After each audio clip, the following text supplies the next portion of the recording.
hood like it's no big deal. And there's a inside, bro. The guy actually says there's a baby inside the car while this guy's riding on the hood. Yeah. Bro, mid 95, bro. Most dangerous highway on the planet. And this hiding, bro. What the actual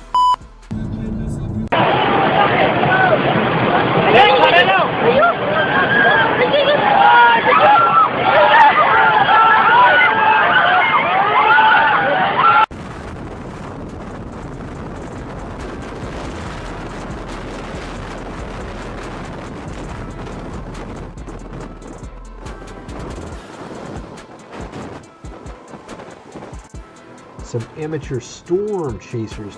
They may have wanted to think this through just a little bit more. They ran out of gas as they got really close to this tornado. And considering the fact that tornadoes tend to go whatever direction they feel like, maybe not the best option to be out of gas. Have you ever seen a gas hose freeze in midair like this? This is what happens when it's negative 48 degrees Celsius, or about negative 54 Fahrenheit.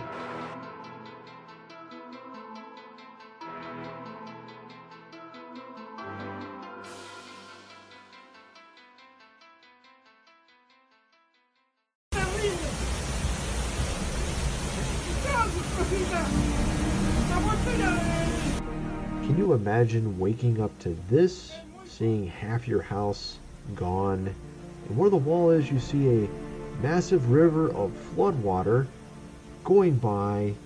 What in the world? Just imagine. I don't know if this person has a way out of their house even.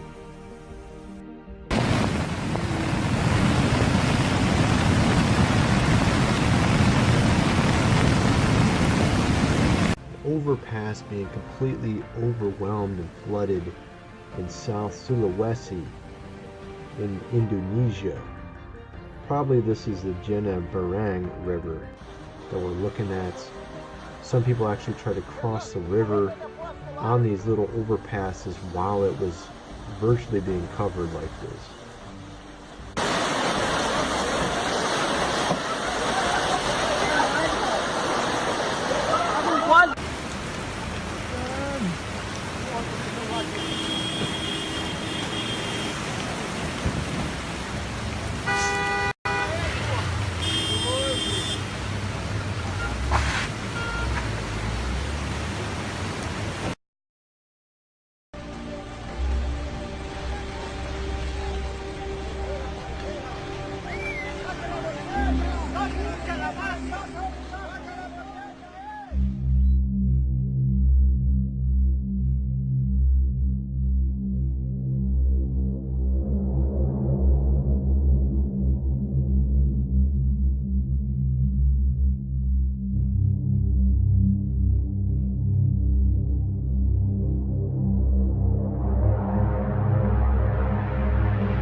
Alter!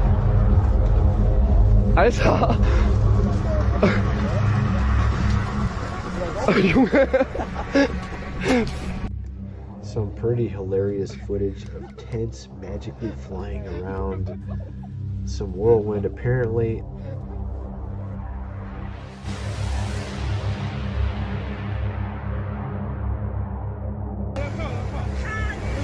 I'm guessing this guy wasn't expecting to be floating around in his car like a boat when he was on his way to work today.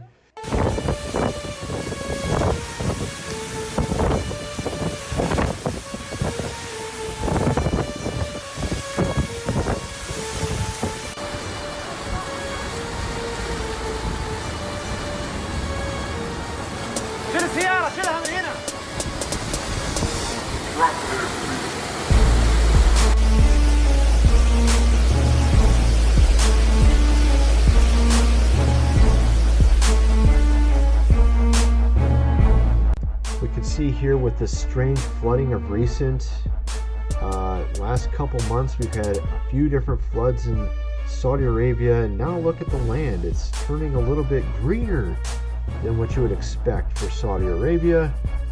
This man's driving around showing how there's a massive amount of land that is now covered with grass and is green. Sort of amazing sight.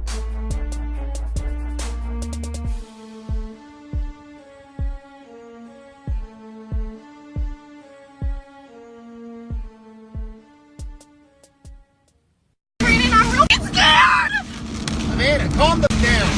You're about to end good. Right here. God. Dear God, never please forgive me for my sins. Brandon, we're gonna die. I love you. I love you. Brandon!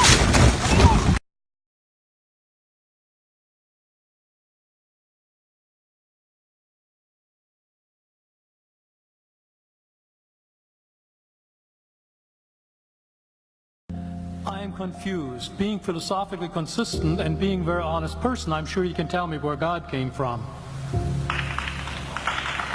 And in addition, once you've told me where God comes from, please try to clarify how you can figure that a spiritual force can have an impact on a material universe to create it. I think that some years ago we already talked about that kind of thing in philosophical circles at any rate, by posing the question, if angels are made of spiritual matter and a pin is made of material matter and spiritual matter displaces no space, how many angels can dance on the tip of a pin? Please do, go ahead. You got 5 minutes. Now, I just want to know which question. That's all right, you may take the rest of the minute. We're supposed to do one question at a time. Which one would you like? That was part of the format for the debate. So which question? I want you to fill in the story of the rest of the beginning of the universe. God, spiritual matter, impact on material matter. Okay, so 2 questions. All right. Go ahead. All right, your question, where did God come from, assumes that you're thinking of the wrong, obviously it displays that you're thinking of the wrong God, because the God of the Bible is not affected by time, space, or matter. If he's affected by time, space, or matter, he's not God. Time, space, and matter is what we call a continuum. All of them have to come into existence at the same instant, because if there were matter but no space, where would you put it? If there were matter and space but no time, when would you put it? You cannot have time, space, or matter independently. They have to come into existence simultaneously. The Bible answers that in 10 words. In the beginning, there's time. God created the heaven, there's space, and the earth, there's matter. So you have time, space, matter, created a trinity of trinities there. Just, time is past, present, future. Space has length, width, height. Matter has solid, liquid, gas. You have a trinity of trinities created instantaneously, and the God who created them has to be outside of them. If he's limited by time, he's not God. The guy who created this computer is not in the computer. He's not running around in there changing the numbers on the screen, okay? The God who created this universe is outside of the universe. He's above it, beyond it, in it, through it. He's unaffected by it.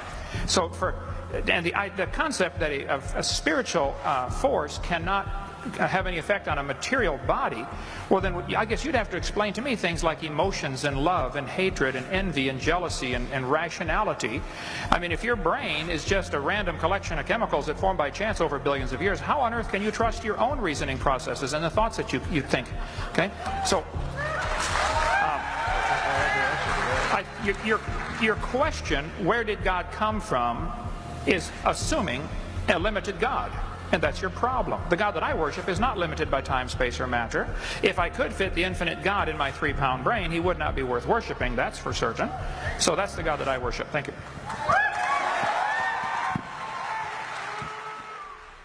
What's interesting is you have an insect called Iscoloptratus that has gears in its legs to keep both legs in unison when the insect hops. You also have microscopic rotors called flagellum that you can find in bacteria, and this is on a microscopic level. So you have these different parts that are very similar to components you would see like in a car's powertrain, in its engine. You have these parts that are in creation, that are in insects, that are in animals, that are in bacteria, that are very similar and mirror the parts you see in cars. It's so strange. I thought cars were designed by humans. Why is it something that's even more microscopic that we can't even create is in a bacteria with a similar structure? It just doesn't make sense that this is all by random chance.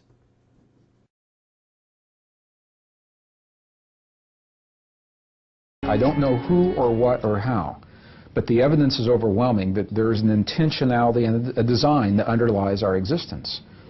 So as a scientist, my thinking was, if that's true, who or whatever put us here on Earth would have left something inside of every one of us that tells us we're part of a greater existence and tells us that we're a family and that we're not so different from one another. And if I could find that, if I could find that common denominator, that somehow maybe it would help us to become greater than the differences, that began the search. And I combined the science that I know of biology and history and ancient language, linguistics, genetics, with the new science of computers that were now on my desktop. And Daryl, I'll tell you, I remember the very first time as a scientist that I had the opportunity to see the human genome, a piece of human DNA coded on my computer screen. And all the CTAG, it all rolled down through the screen. And my brain looked at that. And I remember thinking, I said, I don't know what that says, but there's a code. There's a language. That DNA is a language. And whatever that language is, it's inside of me, and it's inside of everyone that looks at it. And some intelligent being placed it there a long time ago. Using all the technology at his disposal, Mr. Braden then began searching for the message encoded in our DNA. And this led to a research project using computers, the best science of today, and some of those ancient texts. And the bottom line is that what we discovered is every single ancient language, the letters of the language link to very precise numbers that have never changed. So whether we're talking about the Arabic language or the Hebrew language, or if we're talking about cuneiform and Sanskrit, what are called the ancient core or the ancient root languages, there's a mysterious number that's always been linked to those letters, and nobody knows where the numbers came from. That was interesting to me. So through a process that took many years, I came to understand that the numbers that represent the letter are also the numbers that represent the elements, what we call the elements on the periodic table of life and a physical reality as we know it. So in other words, it is if the ancients, they didn't know about the periodic table of elements the way we do today, but they knew about the numbers that were represented. And when we make the connections between the letters of the ancient alphabets, the numbers they represent, those numbers, if we look at them on the periodic table, they happen to be precisely the elements that make the DNA in our bodies. Now, we have the ability to take the sequences of DNA in a cell and through those numbers link them to letters in ancient alphabets. And lo and behold, the letters spell words and the words have meaning. And this has led to a book that's entitled The God Code. It was released in the year 2004. What we know is that there is a message, an intentional message within the DNA of all life. The message occurs in layers, and each layer has its own code that must be understood for that layer. And I'm still working on the deeper layers.